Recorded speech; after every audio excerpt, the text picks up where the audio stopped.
Okay, down. You got it. Go. So today we got a little bit of a different video. We decided we have so many old clips that are just random. We've never really had anything to put them in or do anything. So we've got old clips. We just were like, let's put them together because we want to put them in a video because we have lots. I mean, we probably do 3 hours of just random deer videos. So many random. Really, like, that's just boring video. Why don't we talk over it? So we're gonna do that. We shot out a little bit of info on our Instagram. And we're like, hey, anybody got questions for us about hunting or about a channel, and which you can follow us. It is at IdaHunter on Instagram, IdaHunter. Anyway, anyway, we've got those questions, and then we've got just some random stuff, and we're gonna be answering questions, and I don't know. Yeah, that's pretty much it. We're just first time doing this, so answering questions that people ask us on Instagram, and then we might be talking about some of the clips that we're playing too that may or may not have been on the YouTube channel. Yeah. So, yeah, that's what we're doing. So let's get into it. Okay. You go, Ethan. Okay, so some questions that we got asked are, what animals do you hunt? What animals do we hunt, Dallin? So, let's see, this last year we did elk during the archery season, and then mule deer during the rifle season, and then we were going to try to actually bow hunt some late whitetails, but we just never got to it. Yeah. Takes some time because it's just right at the end of the year. Yeah.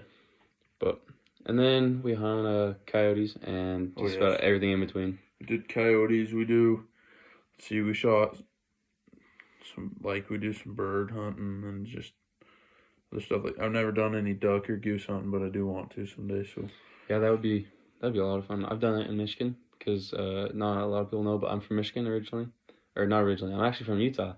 And I lived in Michigan for the past about 4 years. Did lots of, I guess what we call it, fowl hunting, hunting. Yeah. And a lot of coyote hunting. So, and then we only have whitetails out there, so it was a pretty good time. But the deer are about 110 pounds. It's just very different moving here. It's been very different. Yeah, for sure. And then a question we got from Instagram from ya boy Browns is best way to track elk. So, best way to track elk. I don't know. The first thing, it's hard to find the elk when they're not talking. Like early in the season, me and Ethan, we struggled pretty hard to find elk until it took a week. It was almost a week. It was like 4 days. September 4th or 5th. Like it started on August 30th, and it wasn't until like September 4th or 5th that we actually got into some elk. Yeah. And then we had a really good day on the 7th of September. That was like the first day we got into elk bugling. Yeah. And that's actually a really good video. So I remember we were excited about that video because it got like how many views? Right now, I think it's got like 3.2 or 3.4. 3.4 thousand views. That's it. But man, we were so excited. Once it got over 1,000, we were so hyped about it. I know, it was like game changer.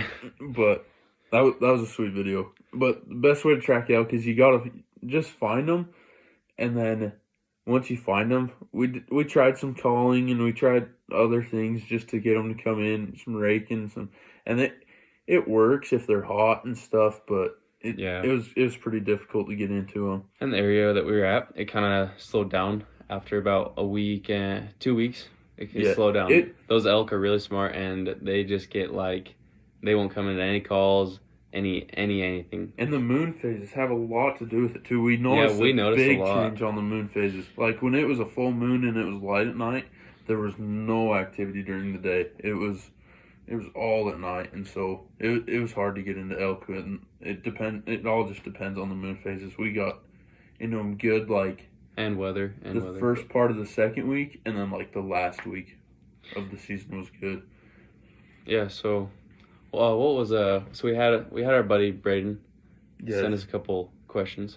Okay, so Braden Well, what's some hunts we wanted to do? That's Yes, Braden asked some us future hunts. What's some future hunts? What we wanted to do?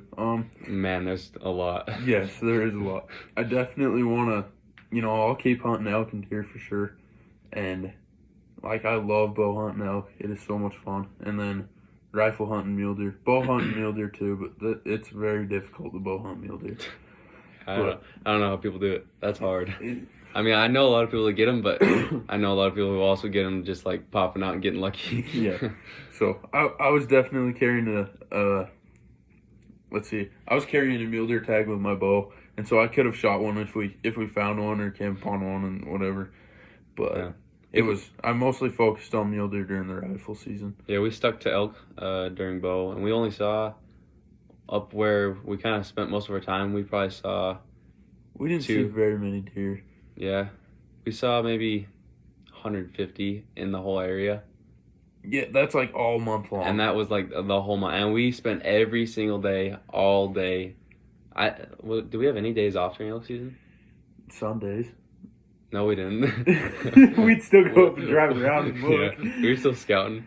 But like, I feel like Jesus would forgive me if I shot a massive elk on the Sabbath. Okay, but so future hunts we want to do. We keep getting off target. I know. Okay, I definitely want to go to Alaska. I think everybody wants to go to Alaska and go hunting in Alaska. But I definitely want to try doing a moose hunt with my bow. That would be a lot of fun, doing a moose hunt with my bow. And then, what else? I want to do a Wyoming pheasant hunt. Pheasant hunt? Yeah, do you see that episode of Meat Eater? No, I haven't. I don't think I have. He did this episode where, I think, it is Wyoming.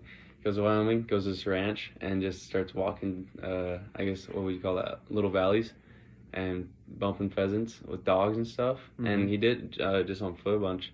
Or no, that was sage grouse. It was sage grouse. I want to do that too. But pheasants and sage grouse would be a lot of fun to go hunt. Obviously, there's plenty of big game hunts I would love to do, but stuff that's attainable for right now, I could go do those pretty easy. But yeah, I want to go pheasant hunting actually. That sounds like a lot of fun. They kind of. I remember when I used to come to. So I lived in Utah as a child until I was about 13, and when we would come to Idaho, I'd always see pheasants everywhere in Downs area. But as time just went on, I just I didn't see as much. No, there's not as many pheasants definitely as there used to be. There used to be a lot of pheasants, but now we hardly see any. But it would be a really fun hunt to do. One other hunt, speaking of Wyoming, is there in eastern Wyoming they have those late buck tags on the migratory routes of the mule deer. Mm-hmm. And I was watching a episode of Randy Newberg. He drew on a late buck tag there, and he got a stud buck. But he passed up so many sweet deer because there were just so many bucks in the area. It looks so fun. Yeah. That'd be something I definitely want to do. That would be really fun. What's another one Braden asked? He asked. I got one for you. Okay. Would you ever want to guide in the future? No. Oh, like would you want to guide other people? Okay, if YouTube doesn't take off the way that we think that it will and hope that it will, and like and subscribe, but if it doesn't take off, do you want to become a guide? Because I know I would if YouTube doesn't become our career, I would, just because I love hunting so much, and if I could keep it around in the rest of my life every day, oh my gosh, that would be the dream. I mean, yeah, for sure. I definitely want to do YouTube as a living YouTube have a play in making a living when I'm older, but I don't know. Guiding hunts, it would be so cool. That's hard. But getting other people animals, I don't know. I'd have to shoot my elk before and then go up. That's the thing is I want time to hunt for myself. I know I couldn't do it, but it would be fun getting other people animals and stuff. But that's also cool. The babysitting part of it is So you get paid a lot to babysit, but if you don't get paid a lot, then it's kind of hard. Yeah, that's the. I mean, I know that depends. I guess guides, the people that they work for usually get quite a bit of money. I don't know how much. I know that guides do get an okay amount of money, but I don't think they get paid nearly as much as they kind of deserve. Because and it's hard to take somebody all the way up in the mountains, hike their butt off, because Yeah. you have to push people pretty much. But Especially if they're from somewhere where, like, if they're from back east and they come over and want to do an elk hunt and they've never seen elk before, that would be kind of like, I don't know if I have the patience to like deal with somebody Because like, you have to teach them everything. yeah, like it's like me coming out here. It's been a long time since I've been out west looking for any deer or elk.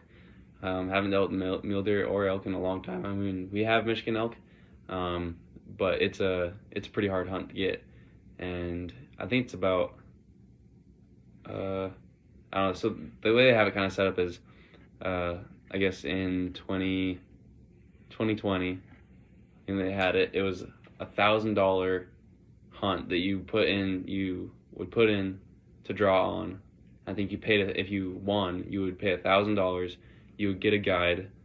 The guide would take you, and that was for a black bear and an elk hunt, which I think the elk were from Oregon originally, because all the Michigan elk they had a. So are they Roosevelt elk? Yeah, or are so they Rocky Mountain elk? I think they're Roosevelt. Not 100%, but I think they're Roosevelt. But yeah, so they had to ship in elk because so about like I think 60s, the elk went extinct. They shot them all and just got rid of them. Mm-hmm. And I've got some friends out there, some older guys and stuff, that I've seen their elk mounts on the wall from like their dad and stuff, and when they were little kids. But yeah, so they're just all extinct. So that hunt is pretty hard to draw on. But once you get it, I think it's $1,000 to actually do the hunt. But you get a guided elk and black bear hunt, and I think that would be a fun one to do. But yeah, hunting elk back east, that'd be sweet actually. Yeah, that would be way fun, because living back east, it was a interesting time. There's lots of cool people, lots and lots of cool places. But yeah, I'm sure it's way different. Yeah. Anyway, another question. I got a question. Okay. So this upcoming shed season, which would be 3 years from now for you, because Dallin is leaving for 2 years. No, 2 years from now. I'll get back in February. Oh, and then go shed hunting in March. Is and it April. February? May. Yeah. So February.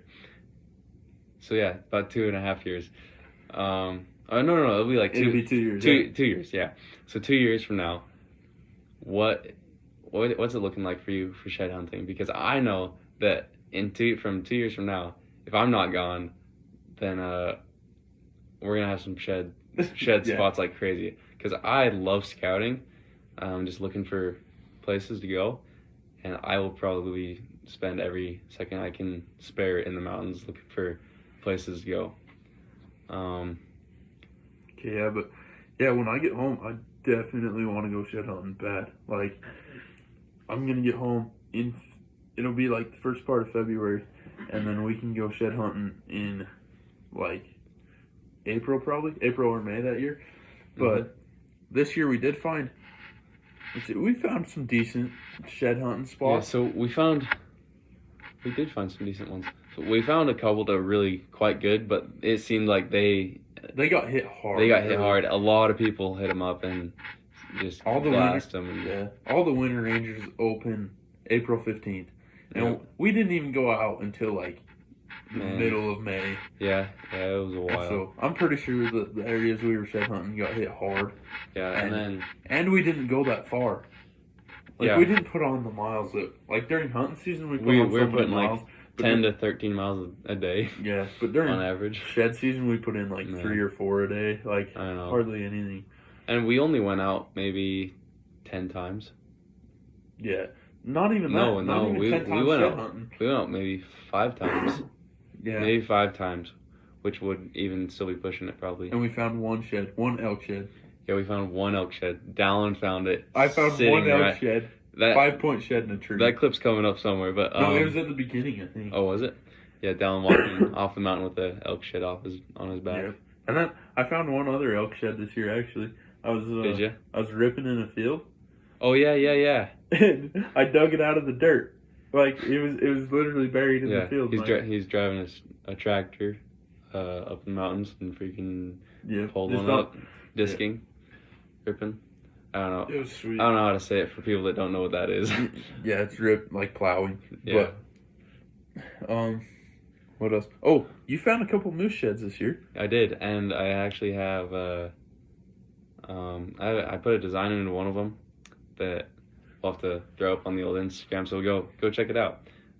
It's worth your time. But yeah, so I found a couple moose sheds, and then I got my brother actually gave me a Axis deer deadhead from his boss at his job. So I'm gonna probably do a little bit of a video, make a mount for that, and frame that up on the wall. And then I found this 3-point deadhead mule deer, and that was a sweet day. We put on some miles that day. We were like 3 miles in when we found this mule deer deadhead. Oh, that one? Yeah. No, we were like 4 or 5. Yeah. Because we hiked. We hiked 11 or 12 miles. No, that day. That day we hiked close to 14 miles. Yeah, 13, 14 miles. But remember, we found the deadhead, and then we're like, we can't pack this clear. Like, we were going to go so much farther. And so we're like, we can't pack this thing out. And so we, like, left it on the side of the trail and then, like, went on our way. We marked it on Onyx and just hunted the rest of the day. Oh, man, we hiked far that day. And that was the same day that freaking... The Suburban broke down? The Suburban broke down because we never take the... He bought a Suburban, but we never take the Bourbon. We always take the pickup. And the After that, we always took the pickup. Yeah, we always took the pickup. And the Suburban broke down. And we had to call for help and hike up to the top of the mountain to get help. And oh man. That was so... And it was hot. We hiked 14 miles that day, got back to the Suburban. And it would not start. The fuel pump went out. Yeah, fuel pump went out. So. And so... We have, like, and we had our whole camp in this Suburban. And so we, like, we got it in the video. Okay, we'll finish this story. We had all of our camp in this Suburban. And then we, like, threw it all out. And we were just laying in the Suburban. I had to wait for my uncle to come save us. And then, remember how bad that deadhead stunk? I put it in the Suburban, and then it stunk up. It smelled like death in that Suburban. It probably still smells like that. It does. Oh, man. But that was a lot of fun. Dude, when we went out, it was when we were out. You're looking at the dates? Yeah, I'm looking at the dates. I think that was like... It was like... That was early. That was early because we didn't ever drive that Suburban after that. Remember we camped in it for like the first 4 days? I was looking at the day when you found that elk shed. That was like... Oh, the elk shed. That was like May 19th. That was like the 19th? May 19th? The 20th. Okay. Anyway, and then, what were we going to say? Oh, I was going to say... Oh, yeah, we never took that again, but... Yeah, we camped in it for like the first 3 or 4 days. And man. We had our whole camp in it. Oh, remember the water We had a cooler? Okay. So, oh my gosh, we got some stories. We're bouncing up this 2-track trail in my Suburban, and we have this 5-gallon jug of water in the back. And the whole thing just explodes in the back of my Suburban. The Suburban is still wet. Like, it's still soaked. wet. We had our bed in there. We had all of our food. Bad. We had... like, everything in there, and it just all got soaked. Oh, it was awful. And so, we jumped out, and we're all cussing and stuff. Oh, we were so mad. It was a bad day, because we were supposed to spend another 3 nights up there, and, oh my gosh. We were going to spend all week up there. We were going to spend all week up there. But then... opening week, and then we get soaked and had to come home. Yeah, that night, we get back to camp, and remember, we, like, set up camp, and all of our bedding's wet, all of our clothes are wet. And so, like, late that night, we just made the decision to go home. Yeah, we got home at, like, 11:30 or 12 that night. Yeah, we got home so late. Sucked. Ethan just crashed at my house. We got up the next morning, threw everything that wasn't wet, like my bow, and pretty much our camo. In the truck? Yeah, we threw it in the truck and went that morning. Never took the Suburban. Well... yeah, no, we did. Okay. We dried out the whole Suburban, and then we took it the next time, and the fuel pump went out. Yeah. And after that is when the fuel pump went out. Yeah, we're done. We're done. I hate the Suburban. Yeah, we're never taking that Suburban. Oh, again. dude, it sucked. Yeah, but I have a Suburban for sale. $2,000 OBO. So. Anyway, yeah. So this was actually really fun. Just talking. We got tons of stories. So We're gonna have to add more clips to this. That way we can fill in what we've been talking. Yeah. But anyway, thank you for watching and listening. We had a good time. This is the first time ever doing this, but I feel like we were pretty comfortable actually. It also, something I want to talk about is we just got so much more comfortable in front of a camera this year. oh, Like our first video. you gotta see the first video. We got better at filming because Dallin's first video that he posted about hunting, he starts off the video in the dark. He's like, "Hey guys, welcome back to the channel." Welcome back is my first video. Or wait, what'd you say? That probably is what I said, but it's my first video. Probably is what he said. It was just awful. And it was like, you couldn't hear him. It was dark. We filmed it like wrong. It was just bad. It was really bad.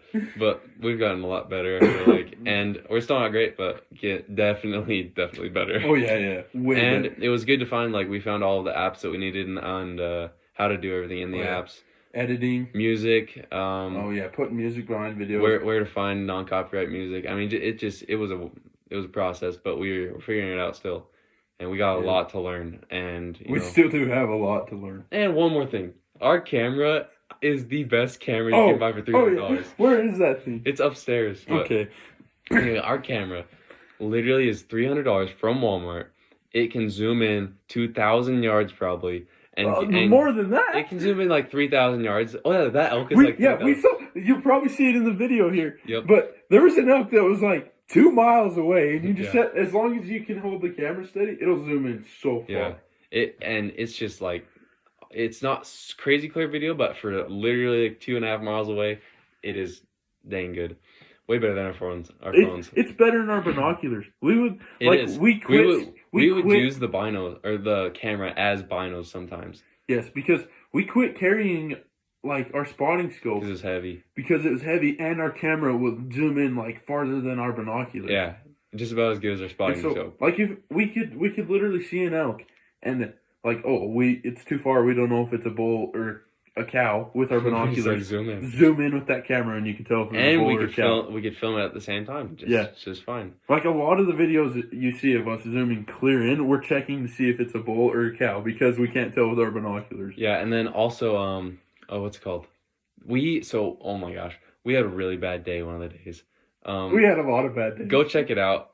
What is it called? Is that opening day? Which one was it? It's the day that we stripped down to our underwear and crossed in the river. That was during deer season? We dumped the barrel of the gun right in the mud, hit the scope on a rock. You can't tell. We didn't record a lot of that. I recorded it, but that will we didn't post that will never go in a video probably because there was a lot of things said in that video that really was not good. That was a bad day. And we were in our underwear, so yeah, we waded across a creek because there was nowhere to cross. Yeah, it was waist deep. Yeah, there's nowhere to cross. We're like miles in, and we're like, we know there's deer on the other side. Mid windstorm. Oh no! Snowstorm. Yeah, snowstorm. It was a blizzard. We crossed, soaking wet. We get to the other side. We're putting our clothes on. After I fell in the mud, I'm soaked like clear up to my shoulders, just in mud. And then I landed right on top of my gun, like barrels full of dirt. We get to the other side, we're both soaked. But we threw our clothes across. We were like, we gotta commit, so we threw our shoes and clothes across. So we had to go across. Or our pants. Yes. Oh man. And so we go across, and then as soon as we get across and we're getting our clothes back on, it starts snowing like crazy. Yeah. And then so we're down in the bottom of this river or this creek, and we're like, okay, well right next to us is just a cliff, so we had to climb the cliff. We get up on top of the cliff, and we're like, oh my gosh, it's 2.5 miles of the trees. We want to make a fire, but everything's wet because it had rained the day before. It took us like 30 minutes to get a fire started. We got a fire started eventually, but the way we did that one, and I've done this a couple times now, and we actually learned this, it's a pretty good way, is you get a lighter, you take 2 lighters, you cut off the top of one lighter. We pretty much lit the whole lighter on fire. Yeah, and then we turned the screw with our knife all the way up, so it was shooting like a 1.5 foot flame of just gas. Don't do it. It will explode eventually, and it did. So it was shooting a flame of gas. Anyway, you just stick it right in the fire, and that thing goes. It's like having a torch right on hand. It was pretty nice, but anyway, after a lot of being cold, we got a fire, and we had a fire. It's a good thing we got a fire started. Oh man, that was a cold day. It was really bad. Yeah, remember how we were standing next to the fire and like our pants and our legs were just Yeah. steaming from all the water Yeah. coming off of us? It was awful. And the wind picked up. Oh, Yeah, that was so a bad day. yeah, and then we probably sat at that fire for 4 hours, 5 We hours. sat there all day, like Actually, all day. Yeah, like literally 5 hours probably of just sitting at that fire. That Like spot. we did not want to leave that. But we were like, we are not leaving this That fire. spot was covered in sticks before. That spot is bare now. We put every stick in that Yeah. whole area in. We had another spot that was kind of up and around the mountain. We showed that spot in some of the videos. Did. And we filmed a lot there, but it was the video of those cow elk coming across, and then yeah, it's the same video with all the what's it called? Same video with all the moose. All the moose. All the moose. Anyway, so and then okay, real quick, back to the camera. The camera, right before all that happened, all of us getting cold, before we dumped the gun in the mud, we're crossing the creek. I forgot about this. I brought muck boots that were like 3 years old because I used them for work and they had tons of holes. They're like brand new, and then I used them for 1 year of calving and they got torn apart and I used them that day. I get my boots soaked. Dallin didn't bring any, so he had like crossed and I had to take his hand and like he'd jump and I had to pull him across fast and it was bad. But one of the times we're going around this tree. And the camera is on my. You stuck it like in your pocket or in your shirt. Man. Yeah. I stuck it in my So I'd always wear my chest strap mounted bino holder. Your from binocular. Yeah. Yeah. I'd always put it right in top. This time I put it in the corner, and the head was loose. The camera. I'm holding onto a tree, swinging over the river, or over this creek. And the camera just goes bloomp. Yeah, it falls out of his. So he has his bino harness, and he tucked the camera in his Let me do bino that harness. one more time. Bloomp. Yeah, Just goes right in the water, and it starts floating down the creek. Yeah, and we're like, oh my gosh! Now we just ruined this camera that's only a month old, and we were like, oh, this is so freaking bad. This is awful. Our only camera besides our phones. Besides our phones, but we were like, okay, so we can't use that. But what we can do is use it, which we did. What happened is we let it dry out during the day. We actually kind of held it by the fire and tried to let it dry out more. It actually turned on right as it hit the water. I pulled it out and it was recording, which that clip got somewhere. Yeah, that thing got ruined. Whatever. I wonder if it's on one of my SD cards too. Maybe. That'd be awesome. We couldn't post it though. Oh yeah. Man, that was a really rough day. Okay. Yeah. And remember, the camera worked for like only a couple minutes after that, and then it all went like blank. Yeah. And so I took the battery out right away. And you were like blowing in the camera and trying to get all the water out. I tried to get every bit. So if you ever see like if we're filming into the sun and there's something on the lens is almost 100% of the time clean. It's like it's a hard water. Hard water on the inside of the lens. Hard water spots on the inside of the lens, like on the second lens on the inside. It's that crazy. Camera didn't work for 2 days, and I left it on my defrost and would always keep the heat blowing on it. Yeah, but then we fired it up, and we still use it to this day, and it works awesome. And works just brand new. That camera works great. But anyway, I never thought it would work again, and then that's why we didn't record. Okay, now it's making sense to me again. That's why we didn't record that fire we had that we were at all day, is because the camera was broken and all we had were our phones and we were both pissed off. I know. I think I got like 3 clips. I got three clips like, hey, we got this fire. Hey, we're cold. No, it's like, hey, we're cold. Hey, we got this fire now. Hey, we're about to leave this fire and go look for deer. And then we did. And we hiked. And then, like 3 miles up the creek, we did find 2 hunters that day. Oh, yeah. 2 hunters out in the field. Found like probably 80 right by our spot. Anyway, so we find those two hunters just on a cliff above this dam that we finally found, because we're like, okay, we need to cross back where we are not going through the river. Anything but going through the river would be ideal. So we found a dam, beaver dam. We crossed on it and made it back. That was sketch. It was sketchy. It was like probably, so it was underwater.